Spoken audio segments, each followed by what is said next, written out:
No, I'm joking. I'm sorry. All right, welcome back. With that, the artist formerly known as Rugby Guy. I'm really stoked to have you on, man. When I first decided we were going to start having guests, I was like, yeah, I should have Keir on. He's got a really cool like story. He's got a lot of like wisdom to share because he's had such a wide range of experiences. And then I don't know, I kicked it down the road for a long time, never really like asked, and I'm glad I did. I'm glad we made this happen. So, yeah, man, thanks for joining us. Pleasure, man. Thank you for having me. Yeah. Yeah. So let's start here. Let's start with the now, and then kind of like we can go back and do the whole life story thing. You are spending a lot of your time in jiu-jitsu nowadays, and then you've got your Jacked Jitsu channel that you're doing that I follow. I'm curious, what was the genesis of that? Have you always been into combat sports and jiu-jitsu kind of as an extension of contact sports, or is this kind of like a newer thing that you got into as an adult? 31. I was turning Really? 31 when so I did taekwondo when I was growing up and stuff like that. But, rugby took over fairly early on. So I did taekwondo from like the age of 6 to 16. And pretty much as soon as I could play rugby, which was around 11 or 12, it just, one took over. And then all I thought about and did socially, professionally, all that kind of stuff was rugby from the age of like 12 to 30. Once as a player. And then, I tell people that I got to the age of 15 and realized, I'm 5'10", white, not very athletic, not very brave, not very skillful. I should probably be a coach. Right. So yeah, lack of courage. Yeah. If you're going to be this size in professional rugby, you better be extremely brave and skillful, and I'm neither. So yeah, with a wobble of 3 months doing a psychology degree, and then I was not that enthusiastic about it, and I used tearing my ACL and the fact that I lived on the 6th floor with no elevator to drop out of university the first time. Pretty much after that, I went back kinesiology or sports science as it is in the UK, and that's really all I did. So we can talk about other parts of my career, but basically by the time that I started working in the pros in rugby, my coaching career just took on more and more and more, and my playing career kind of did the opposite. So the year that I went to Japan, I kind of accidentally retired from rugby. I thought, it's been a year since I played a game. And if you remember Dan Hardy from back in the day, he fought GSP as a famous English MMA fighter. Yeah. It just happened that his strength coach and I were both in Tokyo working at the same time. We actually grew up one city over from each other. We were both in Australia at the same time, never met. We eventually met in Tokyo. And he put me onto jiu-jitsu, and it was a good replacement. When you're a washed up strength coach, that's like the final act of the the washed up strength coach. Yeah. And I've just been doing it consistently since then. So almost 2 years. I'm 40 now. And, on the business side of things, like I said, I'll open the kimono and talk about my failures and what I've done wrong in business, but it doesn't make a lot of money, the Jacked Jitsu thing, but the idea behind it, I'm also happy to talk about stuff that I'm doing that I think will make money, that actually takes up a lot of my time right now. But it's just one of those things where I've just learned the right way and the wrong way. You have to do what you love. And I thought, well, I'm going to be doing this until I drop dead. So as much as possible. I think it's a really good example. I heard something once that I think is really insightful. A lot of people want to be well known, like if you're trying to do a media business, if you're trying to kind of further your career, you're trying to be well known, but it's more wise to try to be known well. Yeah. So just go and share what you're into out there, just authentically. Oh, we lost him, Keir. He's gone. Levi. Oh, yeah. Am I back? Yeah. All right. Yep. Welcome back. Levi, edit that out. We got a kid who edits our shows, and he does a tremendous job because we're apes and we fuck up our technology all the time. So like you want to be known well. And so you just share whatever is authentic to you. And then you have a whole bunch of people out there who kind of feel like they know you, right? They kind of, as an extension, they kind of feel like they're almost friends with you because you share these like interests. And that's really, I think it's really wise to do that. Even if it doesn't like directly make you money, it's going to have some benefit downstream. Yeah. Hopefully. Yeah. I mean, and if not, then you're just having the benefit of sharing what you're into, right? Yeah. Like I don't do jujitsu, but I like combat sports. I also did taekwondo as a kid, and I like following the channel because I'm learning about, deeper into what that culture looks like. And I'm interested. To your point, though, it's funny you mention it. Like that is one thing where when I cross train at other gyms, or if I go to like local tournaments and stuff like that. Like I was at a bar on Saturday night watching the UFC, and there was another gym there, and I said, what's up to like 3 people leaving, and one of them was like, oh, I bought your program, I'm doing it. And that's kind of like, again, I've done stuff where nobody's cared, and this stuff as well.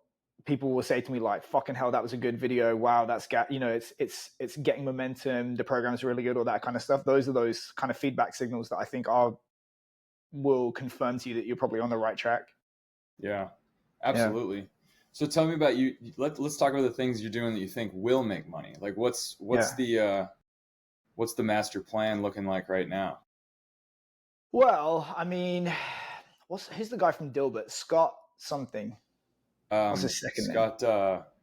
It's not Scott Galloway. It's Scott. Scott Galloway is the guy that's fucking simping for Saudi Arabia and talking about how young men need to, whatever. Yes. Yeah, I was going to say. I was like, we don't need to go into Scott Galloway. Yeah. That might be a little that weird. guy, the guy from the Dilbert comics. I think he has some extremely out there political opinions, but one of the things that I do like that he's talked about, which is, I think it's just a general rule of thumb: the better you are at something, the better you are at something that people value, the more you can extract value. You have to create value to extract value. And you can do that via being the absolute best at one thing, or you can try and achieve that positioning where it's the combination of things that make you unique. So looking at jiu-jitsu, am I unique? Absolutely not. In terms of just jiu-jitsu, like I'm a dad bod, hobbyist, purple belt. There are kids that by the age of 15 have trained more than I have in my entire life. Yeah. Am I unique in that I'm an extremely enthusiastic grappler who also has a very good understanding of skill acquisition, who has also worked at the elite level of professional sport and understands strength and conditioning really, really well?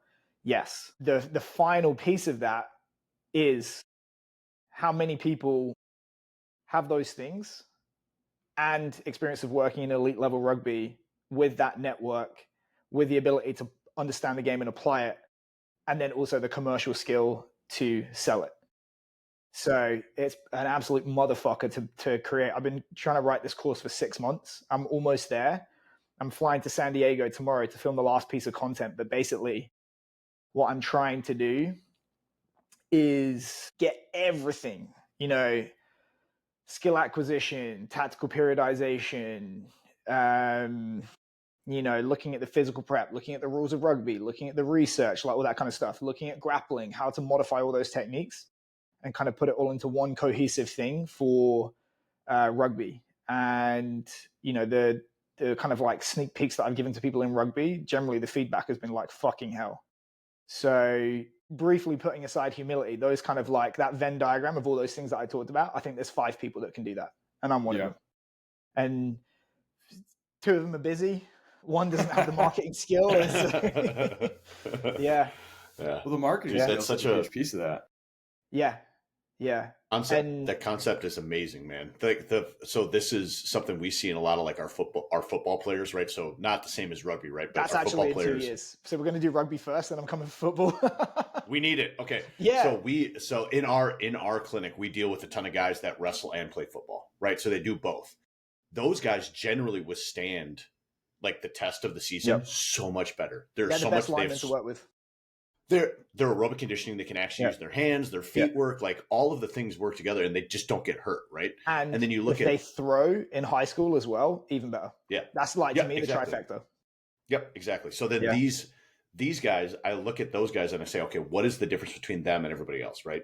And we know, like all of us who've been in like the movement sphere, right? Their ability to express degrees of freedom as they're in different types of sport and different type of contest is so much higher than the person who bangs on a barbell all the time and then goes, "I'm a football player." You Yeah. go, "No, you're not."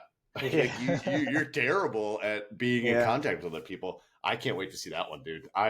That's exciting because I'm going to put Fingers a bunch of our crossed. dudes on it. Yeah, that's Yeah. sick. That's a great concept. Yeah. Great Yeah. concept. Mhm. We'll Yeah, see. Basically, I mean, if this sells well in rugby, I think the more difficult thing about football is to be, when you have this accent, you're automatically starting on, minus Yeah, 5 points. right. And then you look at my build, all that kind of stuff. So I used to joke, like my old assistant Scott, he's at the Jets now for his sins. I used to call him my North Korea propagandist mouthpiece, which is whatever I was going to say. If it comes from a 215-pound guy that played for an FCS national championship, everyone will be like, "Oh yeah, yeah." He gets it. Yeah, no, Yeah. that's great, man. I Yeah. dig it. that's such a thing in elite sport where people they don't judge on the merit of what you're saying. They judge on like what the mouthpiece of where it's coming from, and it's a problem, but it's something that I don't know if anybody's really going to be able to like change at a No, of cultural course not. level. It just is what it is. You're just going to have to. Every person's just going to have to overcome it on the level of their own like expertise and merit. You see the same with like women who coach in elite sport, right? Like I'm certain that Rachel Balkovec, who's a performance coach in baseball, Major League Yeah. Baseball, I'm sure she's dealt with that Was time she and time and time the again. hitting coach at the Yankees? Yeah. Yeah. And she was with she's been with multiple teams. She's kind of worked her way up through, and she's really paid her dues. Yeah. Because she had to prove herself more than a guy who like, oh yeah, he had a cup of coffee in the big league, so he must know what he's talking about. So that's just, it is what it is. The counter to that though is everyone has advantages and disadvantages to their background. If I played in the NFL, you better believe I'm going to lean into it. Of course. But like, this is going to paint a broad brush. Women have the EQ that men don't, and she also has the advantage of being a woman in sport, which is once you're in, short of kicking a hooker to death in the middle of the field, you are not going to get fired. Great point. And Exceptional point. being the guy with the funny accent, you could say whatever you want about sports science, and they'd be like, okay, let's make a note of that. He understands. He's a smart guy. It's funny. That makes me think of what Brett told us, Alex, about his superior with the Yankees. So we have a friend. Yeah. Alex played college baseball with him. He's a pitching coach in the Yankees organization, and his boss is from Australia. And he joked, he's like, "You hear an Australian accent around that building, you shut up and listen." Because if you say that in front of Buddy Morris, you'll get him going. Yeah. Now, granted, the guy does have like 3 PhDs, so I mean, I'm sure it's earned on some level, but it's a thing for sure. Yeah, it sounds exotic, especially for us baseball people. Yeah. You don't meet many Australians that are far up in the baseball world, man. It's so far. So my wife and I went to Australia a few years ago, dude. It's far from everything, except from Australia. Yeah, 2% of the land, 98% of the people. Yeah, it's crazy. And it's 18 hours from everywhere. We're like, how do we break this trip up? Because I want to go back. And you go, you don't. You sit on the plane for 15 hours. You go there for a month. Yep, exactly. Yeah. We went for 10 days. Was not long enough. Yeah. Should have stayed. It was not long enough. Yeah. It was not long enough. Oh, man. So how did you, Keir, when you were, doing that portion of your career, you're coaching in the UK. That's where you're from. Yeah. You get that job in Australia. I don't remember the order, right? You were Australia first, then I got the job. I went there with no job. So, okay, well, then you got explain yourself. Who does that? What was the Well, I mean, I think there are 2 ways to get ahead. If you want to work in professional sport, there are 2 ways to get ahead. One is there's a lot of battlefield promotions in professional sport, which is the guy at the top gets fired or moves on, everyone moves up. So I know people that have done that, and they've got good jobs for themselves. just basically doing their time and keep getting promoted. And I think probably not as true in college football, but I think that's one way to do it. I don't have the patience for that. And, I was very content in my career to basically eat shit to get ahead. So, I quit being a freelance personal trainer in 2010 to go work in professional rugby for free for a year, which sucked. And I did a 12-month internship, and I only got a job in month 15. So I just kept turning up. And then the money that they gave me was, at the time, if you were to look at like what's a living wage in London, they paid me like 5K less than that. So I kind of bit the bullet there. But then it got to the point in my third year where politically, I just looked at the situation. I thought, I'm going to be stuck doing this fucking job for 5 years. And I thought, well, 1, I'm better than this. 2, I can make more money than this. So I got a call from a guy that at one point I was working for 2 clubs, one in the top tier, one a league below that, like our partner club. So that's kind of like the minors and the majors. That's our version of it in rugby. And a guy that I'd worked with at this team, he had taken on a head coaching job, and he called me up and said, "Oh, what are you doing next season? Do you want to be the strength coach?" And somehow I managed to convince him on the phone. It's like, "Oh no, I'll be your strength coach for 4 months." So I was like, I'll basically come there next week, and I'll see you out for the rest of the season. Then I'll fuck off to Australia. So my mindset at the time was like, I had an ex-girlfriend. She was Australian. I met her in the UK, and just the mentality was, well, I've demonstrated to myself I can climb the ladder. I can find opportunities for myself. I'm just going to fucking move to Australia. If I'm going to be poor, I'll be poor with a tan. So I moved to Australia, and then realized, oh fuck, mid-season. So there's no job. So I'm like I basically went around all the teams like, can I have a job? Can I have a job? Can I have a job? Kind of thing.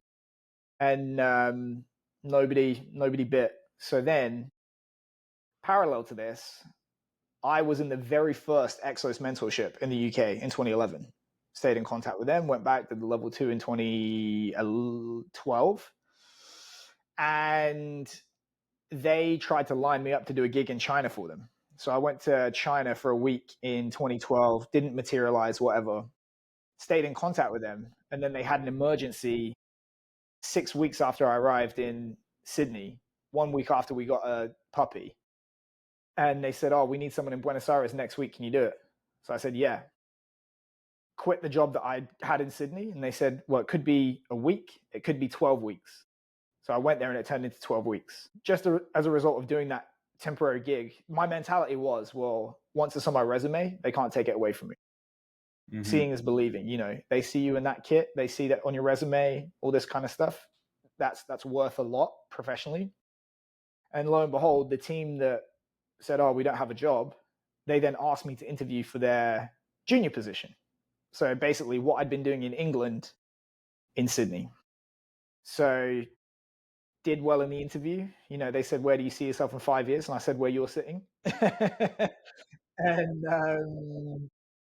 I got that gig. And then, thanks to a few fuck ups and events, I actually got promoted to the head strength coach within 3 weeks. And it was the worst gig I've ever had.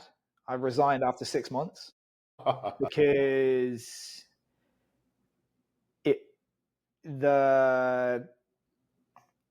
I couldn't look in the mirror, just cashing that check. It doesn't, the money's not really matter to me that much, as evidenced by the fact that I fucking moved to Richmond. But yeah, I quit that. Got very, very lucky. Got to be my own replacement for the Argentina gig. Went back. We crushed it. We came 4th at the World Cup. We beat the number 2 team in the world, stuck 40 points on them. Had a lot of shine on us. And as a result of that, I got recruited to go to Japan. And I thought, I'm going to go there. Just weirdly, it's like the highest paid league in the world for rugby. So I made a bunch of money. I checked off the box of, I want to work with these All Blacks. I want to work in another country, all that kind of stuff. And fucking hated that gig as well. Sapped every last drop of enthusiasm I had for rugby. And I thought, fuck it, I'm going to work in the NFL. So then I started the process of trying to work in the NFL, and I took a $200,000 pay cut to work at Richmond, and then immediately impregnated the chick that I've been seeing in Japan. And as I said, I think off air, he's 7 today. Yeah. And he's the reason that I don't coach anymore. Yeah. Yeah. It's a wild ride. Where in that process did you decide to start Strength Coach Network, the website? Because we got to talk about the website business too. Well, it's been an evolution because, I think you're a little bit younger than me, but I graduated perfect timing to coincide with the global financial crisis. So I came off the conveyor belt into the world of work as the world was on fire. So, tried to get an internship in pro sport, absolutely fucking bombed them. It took another 2 years before I could get that internship. So I was like, right, the arms race, if everyone has a degree, I'm going to have a master's degree. So I started doing a master's degree part-time, and I became a freelance personal trainer. So I was doing that, and obviously the feedback was from the pro sports teams, which is, you don't have enough practical coaching experience, you need more work in rugby, all this kind of stuff. So I started coaching for free, just, my own teams, other people like that. Then it was, a little bit of cash for sessions. Then it was people start asking you to work, or they start asking to work out with you and program for them. So then as I moved to London to do that internship, it just became like a way to get a little bit of money coming in, which is basically Facebook, PayPal, email, Excel. So then I started selling programs, and then it kind of went from there. And then, is it luck? I don't know. My career just went like that. So I started my internship in 2010. I was working for a top tier international team in 2013 in the summer. And then I was at the World Cup by 2015, retired from rugby at 2018. So it happened very quick. But as a result of that, and the fact that I was blogging as an intern, Exos in 2011 or 2012 messaged me. This is kind of what was a prelude to me going to China. Just by virtue of me having a blog, they Googled, rugby, England, strength and condition, whatever. And this guy, Brent Calloway, who's now at the Dolphins, did the best part of 20 years at Exos. He said, hey, would you ever be interested in working in American rugby if we got a contract? And that's how we kind of made that relationship. So by virtue of that, when your career takes off, people take notice, and you get the, well, how do I do what you're doing? How do I do this? How do I do that? So that kind of, I thought, why don't I just try and build what I wish I had coming up? And what I didn't have coming up was, a decent understanding of how to kind of apply in the real world, how to network, how to, be strategic, how to speak to other people, ask questions, all that kind of stuff. And that's what I tried to build with Strength Coach Network, which actually started as the Rugby Strength Coach community. But then when I polled the members, 80% of them had nothing to do with rugby. And I thought, all right, I'm missing an opportunity to brand and appeal a bit more to other people. So it became Strength Coach Network in 2018. And then obviously COVID, it will never happen again. Owning an internet education business when people physically cannot leave their houses and they're given money to spend that's not theirs, and they have to pretend they're being productive to their employers. It's like a perfect storm. So there was one day where we dropped a course in early 2021. It did 25K in a day. So yeah. Good day. It's a good day. It's crazy to hear your story, because it's very similar to how Zach and I got to the positions that we're in. Because same thing, for just like in strength coaching, chiropractic comes out and they eat their own young. So for me, same thing. I was working 70-hour weeks and I got paid like 28K my first year. It's pennies. But the Strength Coach Network, that ability to take and teach people the things that actually make you good at your job, which is connecting with individuals. It doesn't really matter who you work for. If you're a piece of crap, like, no one's going to want you to be around. No one's going to trust you. They're not going to, it's all part of the perception, right? And you're putting out the information that is really going to take people, or especially like in the strength coach community, you go get a master's in kinesiology, or what's your master's in, Zach? Exactly. Exercise science. Okay. Did they teach you anything in exercise science that actually pertains to being like an individual who can make money in sports training? No, absolutely. Yeah. Same with my degree. I have a doctorate. It's a silly witch doctor degree, and they taught me nothing of use. I had to learn it from individuals like you. You have to go and meet people, but to make it tactile, like you've done, is very impressive. I've known about that. I mean, I've known about you for shit since I graduated graduate school, 2018, 2017, Internet 2018. chlamydia, baby. Annoying as hell, not Dude. going anywhere. Well, I was in the same boat as everybody else, right? Because my interest is sports performance. I happen to have a chiropractic degree, but my application is more biomechanical. Like, how do you move? Why do you move the way you move? And like, how do we make you better at that, right? And lean into your strengths. That doesn't no, you can't explain that to somebody until you've heard somebody else say something similar. Because none of our ideas are original. You're just trying to take all the information that you can get in. Yeah, I mean, I pissed off a lot of people by design as well, because it's just easy marketing. You find out who you're diametrically opposed to, and then you just fucking spend all your marketing time just talking shit about them. So the UKSCA, NSCA, CSCCA, like all those people, but name every for all his faults, Jordan Peterson is right when he says that the value of a college education today is 90% in the accreditation, which is the letters you get after your name. Why is it? Well, I'll give you an example. We had an intern, David Norris, God love him. We used to call him the human Labrador. Terrible fucking ADHD, just an awesome guy. I coached him in his last year at Richmond. He ended up coming to intern for us with a political science degree, never having coached a lick in his life. Intern for us, intern for Army, GA for Wagner. From there, he went to FAU, Baylor, San Jose State, Stanford, and then he quit to have a baby. If I can take a David Norris and be a part of that in 2 years, why is it that we need a degree to be an elite level strength coach? And the answer is because the universities say so.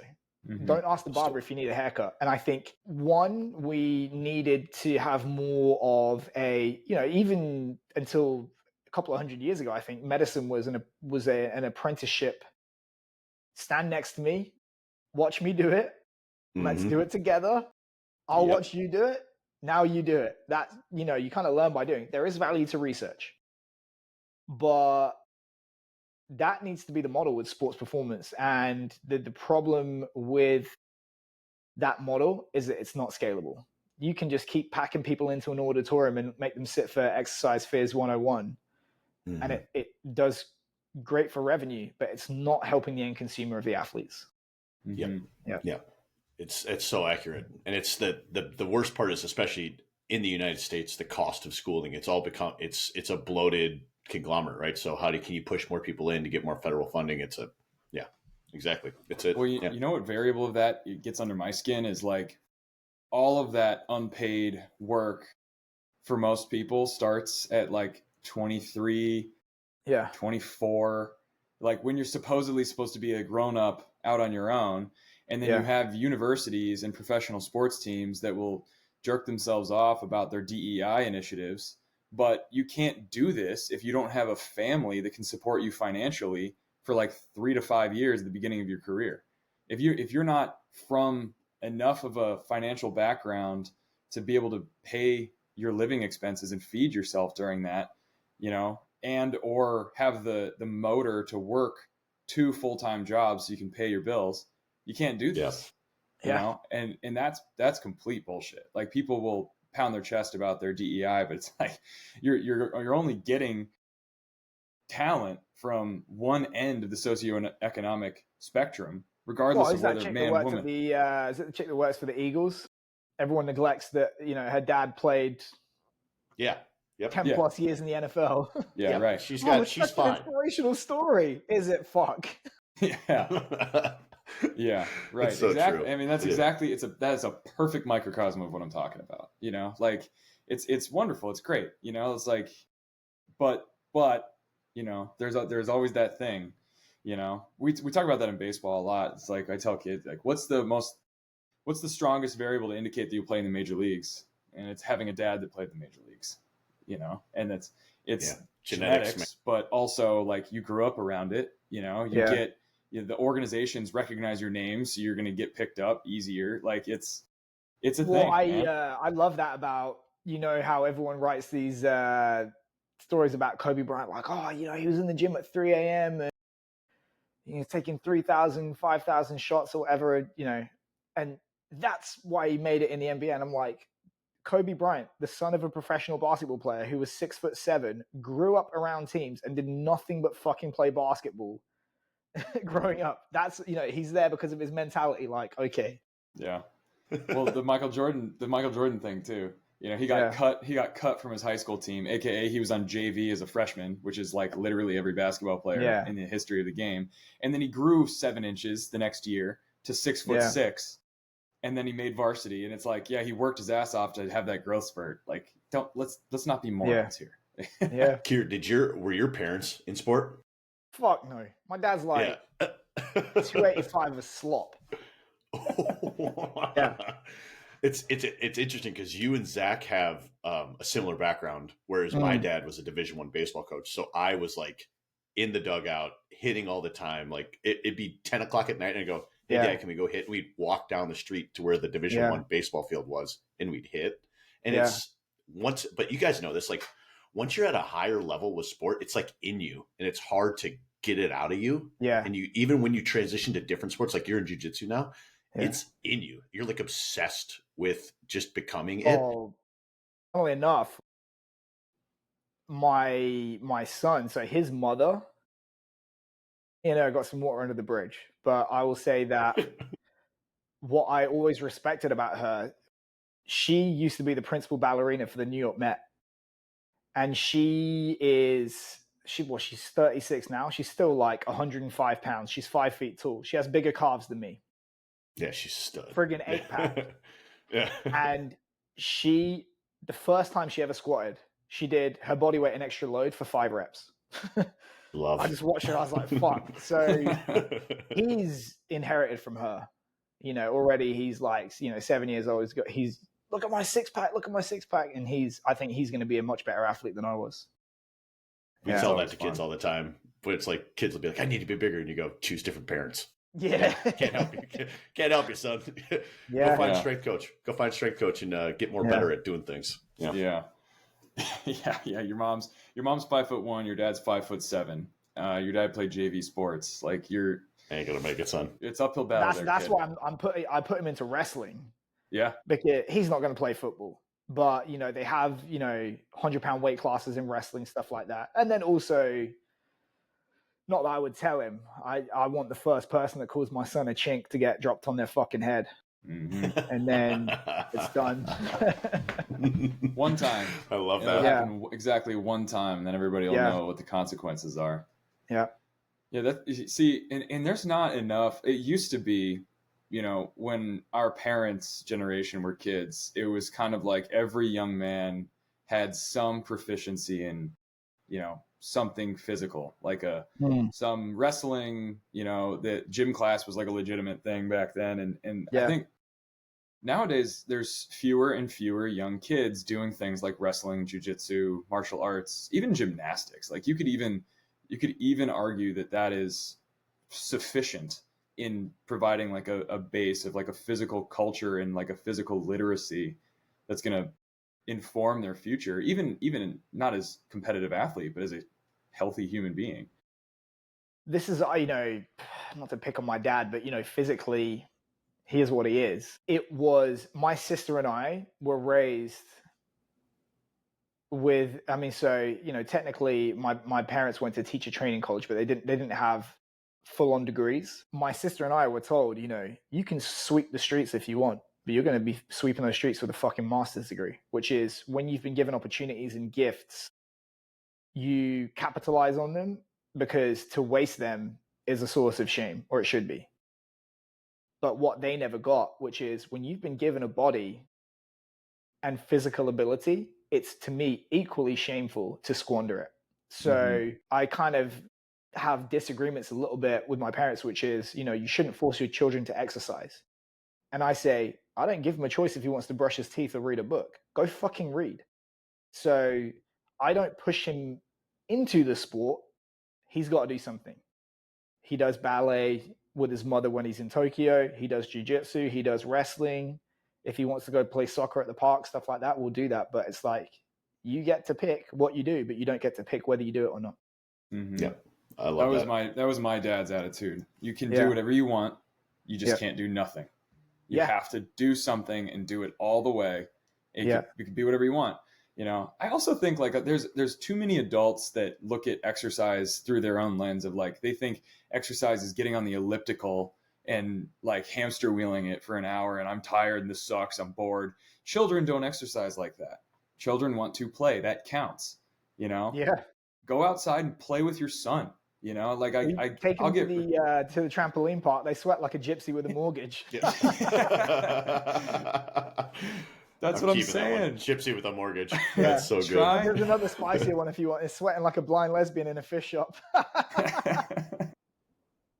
I'm going to lose all the female basketball strength coaches. No, you're not. You're going to be fine. All two of our female listeners are going to hate that one. Yeah. Both of them. It's not for you. I tell you what, there's a very well-known strength coach in women's basketball, and she sends me the spiciest memes about lesbians. I love it. This is the thing that one of the things that I love about working in sports is that once you meet the right people, some of the performative decorum drops, you know? Yeah. And I have lots of friends that have what I would call like normal jobs, you know, corporate, and listening to them talk about how people interact with each other makes me want to tear my hair out. Like, oh my God, the passive aggressive bullshit that they deal with, you know, the dancing around, like we're forced to be friendly with each other, but we can't actually like form a real relationship because we can't say certain things around work. And it's like, everybody's got, you know, they're so far up their own ass now with all that. And it's refreshing to be around people who work in sport who are like, hey, it's okay. We're people. We're normal people. It's fine. Yeah. What else is on the docket here for as far as, I don't know, Zach's got it. Yeah. Hit it. I want to know, before we go what's next again, I want to come back to Strength Coach Network a little bit. What you just described, it's great. And it was a good business for you. Like during COVID, you were making money and things like that. What made you decide? Yeah. It's a head fake. Like if you couldn't make money online during COVID, walk into the sea. Yeah. So especially pre iOS 14. Yeah. Pre that Apple update, it was like very easy to make money with ads. So from there, so what I'm hearing is like the reason you decided to kind of sell it and move on to your next thing is because you felt like, hey, this is great, but I don't know if I can sustain it. No, I mean, the reason I got out of rugby, as I said, you know, I got lucky and unlucky, which is, again, briefly putting aside humility. I got to do stuff within 3 to 5 years that most people never do in a career. And, you know, if you have a chip on your shoulder and low self-esteem, it's actually not a great thing to get everything that you wished for, because you just end up being the dog that caught the car. So it's mentally, it's a good thing to always have something to chase. But then when you accidentally do it, you're like, oh, fuck. So, you know, I did have a level of dissatisfaction with rugby, which is kind of joking, but basically I remember being in some random game in Japan. And I thought, I was walking out of Wembley in front of 90,000 people a year ago, and now I'm stood in the field in the middle of fucking nowhere in Japan, being told my business by a guy that's never fucking trained a day in his life at what I do. So that kind of, I really ran out of steam with that. And then I think in reality, I was tired of the lifestyle. I really, because of my personality, and, you know, I think I hate to do twice that which can be done once. So when you have some fucking moron Title IX, compliance coordinator telling you have to do 5 sessions today, I'm like, nah, fuck you. No, we don't. Get them all in the weight room, do it once, and let's fucking do something else. Yeah. So, in reality, the move to America, the move to try and work in the NFL, it was just a moving of the goalposts, when in reality, it's like, I wasn't necessarily tired of rugby. I was tired of all of it, which is why,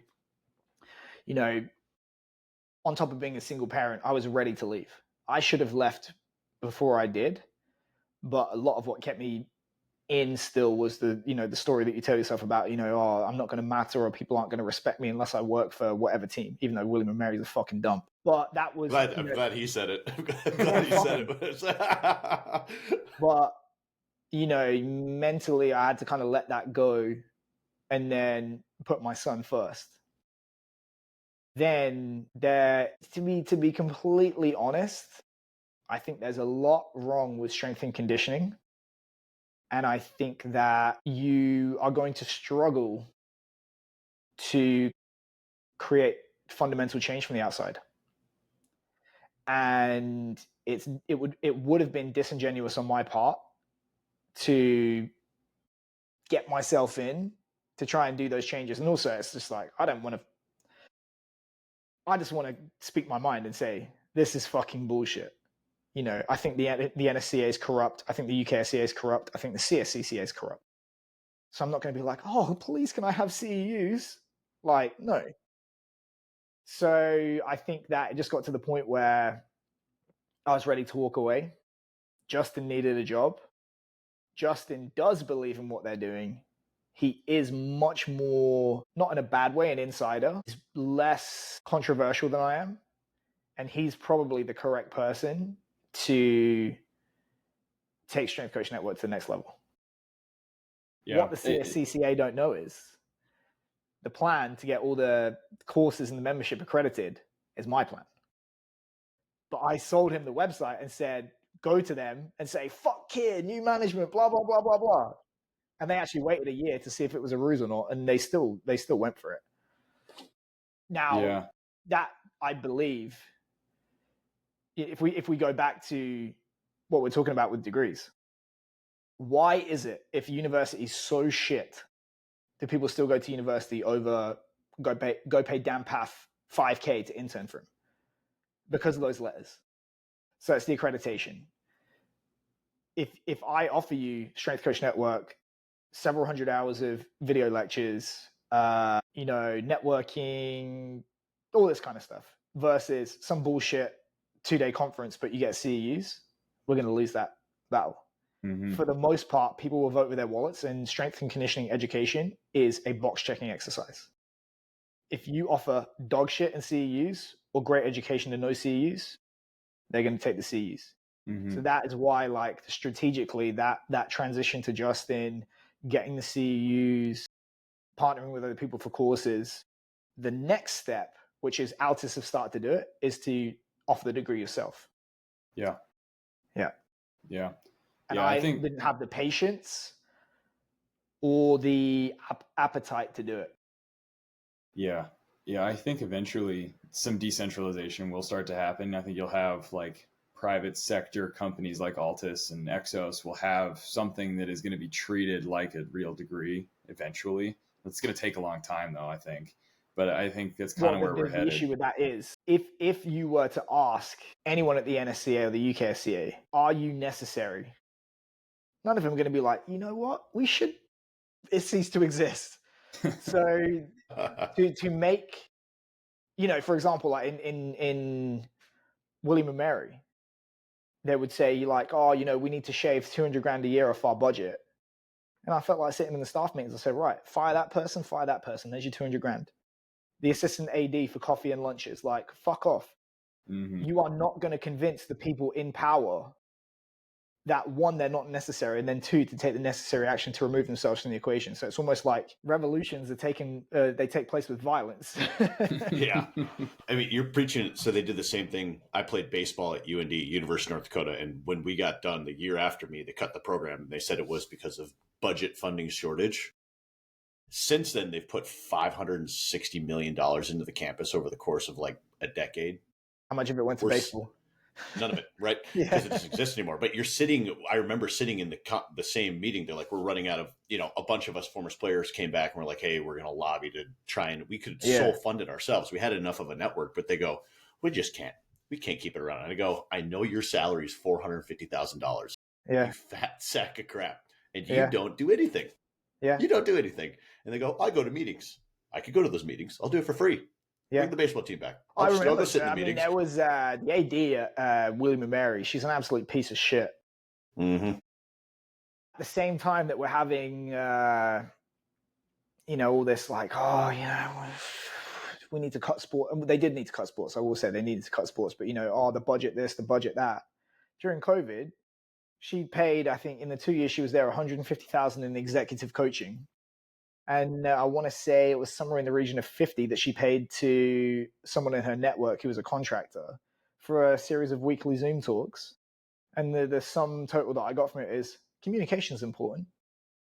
No shit. I'll tell you that for 25. That's so Corrupt. true, man. And you'll never, and the change, it's the same reason that all of us ended up working for ourselves, because you get into that sphere, right? And you realize I'm just a cog in the wheel here. There's no way I can make change. There's no way that me as an individual can make change. And I've had this talk a few times with myself subconsciously. If you could take chiropractic and actually teach people how to be like sports medicine doctors, understand the entire scope of it, you'd put the National Board of Chiropractic Examiners out of business like that. Stop selling garbage to people. And if you give the people ability to be intelligent, just like you did with Strength Coach Network, give the people the room to grow, they will, if you give them the freedom. But if it's never happens, you don't have the accreditation, you just chase your tail the entire time. You'll never find it. Yeah. So with all that being said, if somebody, if there's a 20-year-old kind of say they're in college right now, they're in their bachelor's level degree and they're getting a degree in exercise science and they want to work in sports, they want to be a strength and conditioning coach, what advice would you give them if, beyond maybe just don't? No, for real, don't. Yeah. Yep. I say the same thing when people ask if they want to be a chiropractor. I go, don't choose something different. Like choose a different degree. Yeah. Is there any benefit? Like to Zach's point, like you're already that far in, you're 2 or 3 years in.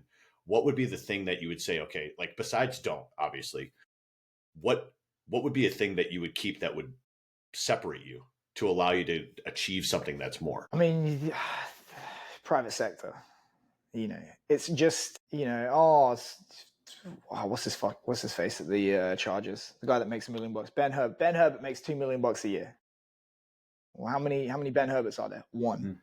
Mm-hmm. The guy at Okie State makes $1 million a year. There's only a handful of people that make that money.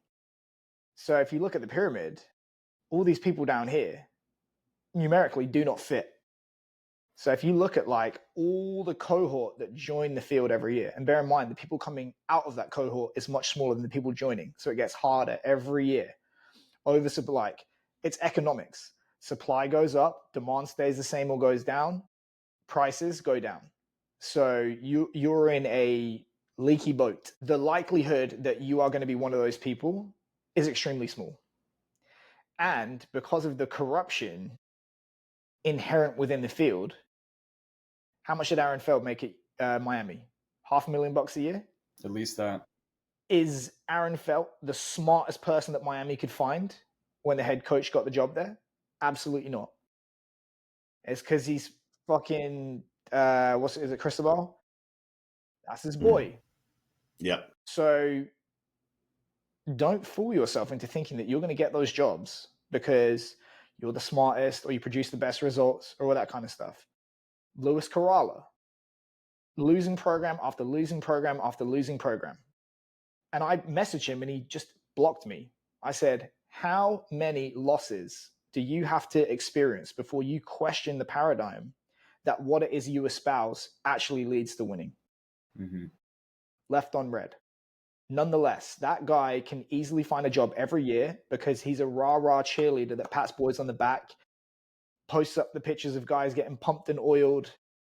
Nobody ever kept their job from that. Hang on, it says here that you're 300 for the year, but fucking hell, look at these before and after photos.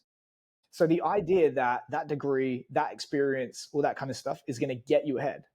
You mentioned another one, Wilson Love, Oregon. Why was he working at Alabama in the first place? Because his parents gave $1 million to Alabama. Yep. There you Why go. is it? Why is it that he went Good inside to track. FAU? Because Lane Kiffin liked his energy. Yeah. There you go. Even if you're one of the lucky ones, there's not really any relationship between what it is that people think leads to those jobs and actually getting those jobs. Whereas in the private sector, you're at least a little bit more in charge of that locus of control, which is you can determine how fast it is you make money. What determines how you make money in college is how much does the head guy make? Okay, the next guy after him is going to make less. The next guy after him or girl is going to make less and less and less and less. And that is a function of how much does the head coach like the head strength coach? What's the budget of that sport? What's the budget of that school? Yeah. I mean, couldn't be more true. Yeah. All of so that. you're not good. Like when you're in football, your pay goes like this. Mm-hmm. That could be 5 years, 6 years, 7 years, 8 years. When you're employed, it goes like, when you're self-employed, it goes like this. But this is on you. Yeah. I hope this is a video podcast. I apologize. Yeah. We do the video. Yeah. His gesturing. Yeah. If anybody's only listening, like we've got stepwise versus like, if you're self-employed, yes, you have these swings up and down, but you control your own destiny. I couldn't agree more. I have a story and an example. Like so I was on staff with some guys that are in your network too, Keir. It's actually how we met. Alex Brzeski. I was on a strength and conditioning staff at Concordia St. Paul with him. And that football program was historically bad for a number of years prior to our arrival. And when I say I mean kind of like we had this like sort of magical moment where we had a staff that was really good, really passionate, a bunch of talent. Myself and the other like young unpaid interns were all like, it was a perfect storm of like passion and talent and charisma. And Alex is like a mad scientist. He's a fucking great guy too. I love him. Oh my God. He's the best. Right. And that man can stand on a whiteboard and off the top of his head, without stopping to think, can write out a whole annual plan of periodization. We made him do that for his job interview. Yeah. Yeah. Yeah. I mean, he can do that like that. Right. Our head coach, Rich White, was a really great blend of kind of an ecological disciple and a traditional strength and conditioning mind. And we had 0 non-contact knee injuries in the 2 years that staff was like together with the football program. We had very few soft tissue hamstring type injuries. We had the most wins that program had in that season. That fall season was more wins than they had in the like 5 or 6 years combined previously. And we were met with nothing but complaints and bitching and moaning, but both from the players and the coaching staff. Why aren't you doing this? Why don't you guys get us hyped? It's like, what the fuck are you talking about? What do you mean hyped?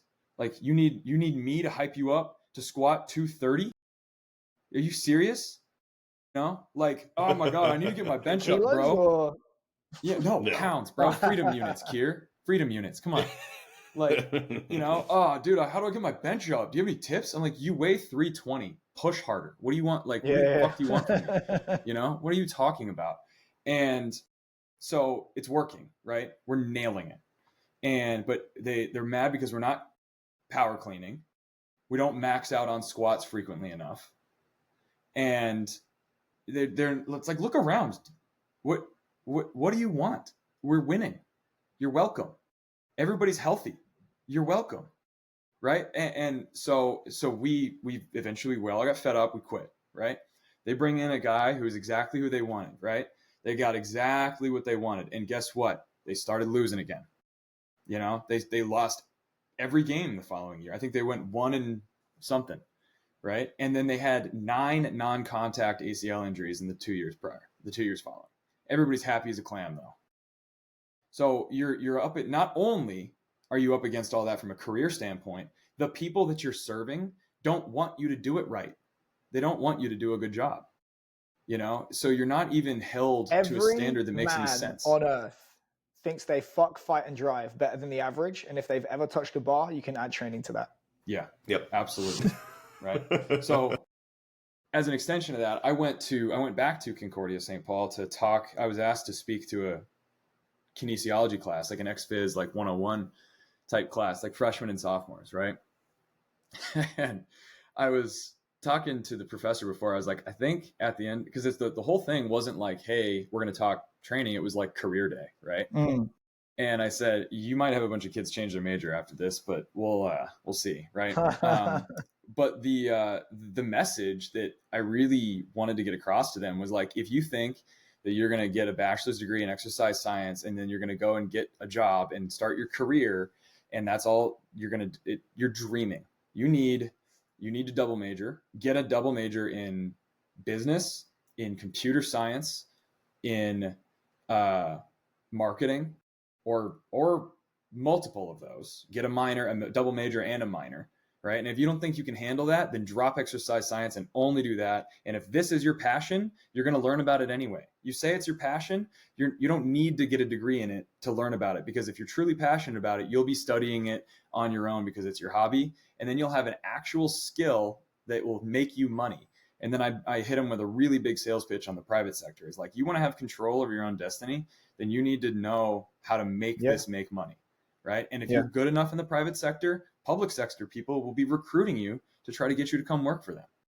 Right. And you'll have the ability to turn those jobs down if you don't want them. But you're not gonna, kiss the ground that people walk on in order to get jobs if you have those actual skills. You can't be an only strength coach. You have to have that. And there's so many guys, we all know them, that they're exercise science guys, they're strength and conditioning guys, and they're pissed off that guys like knees over toes guy, what's his actual name? Ben Patrick. Yeah. Guys like that make so much money. People are so mad about that, and is his training philosophy 100% right? Probably not, but it doesn't fucking matter. Right. Even if it's 50% right, he's helping lots of people, and you're just pissed off because he has a skill set you don't have. It's sour grapes. People are like, that's the power of Scientology, baby. Yeah. Mm-hmm. I've heard a conspiracy that his explosion in business is actually like an effort on the Church of Scientology to bring athletes into their network. Pretty interesting. I've heard that too. I read that not that long ago. That's the first I'm hearing of that. Alex, let's get him on the pod and ask. You want to get him on the pod and ask about his non-polluted stuff that he's wearing that his wife makes on her 17th kid? I'm not really interested in talking about that. Not really interested in talking about that. But anyway, like these, a social media strength coach, it's so common. And I was guilty of it early in my career. Like, that guy's fucking dumb. He's wrong about X, Y, and Z. But it's sour grapes. You're just mad because he's winning and you feel like you're losing and you don't know what to do about it. It's okay to, I do think that to some extent, being right and effective and being popular on social media are diametrically opposed, because I'll give you an example. Mark, he'll come to me. But there's a guy up in Oregon. He's probably the best strength coach. One of the best strength coaches I know. Runs probably the best high school strength and conditioning program for my money in the country. And it doesn't get a lot of eyeballs because it's chop wood, carry water. Same session, minor tweak, boring, effective work. And that doesn't necessarily sell. It's the sizzle that sells the steak. But pick your poison. Do you want to be right or do you want to be rich? I think people live on that spectrum, and you have to pick where you want to live on that spectrum and where you can still look in the mirror. Mm-hmm. And if you are so fortunate enough that you can actually believe that all the knees over toes bullshit is effective, lucky you. Mm-hmm. If you want to bitch about it and be exclusively right, understand that you're giving up money in the process. Yeah. I think that's well said. For sure. I totally agree. Well, that's a good place to wrap, I think. We'll leave it on that. That's really well said, Keir. Cool. Thanks for joining us, man. Pleasure. Nice to meet you, man. Yeah. Nice to meet you, brother. All right, that's the pod.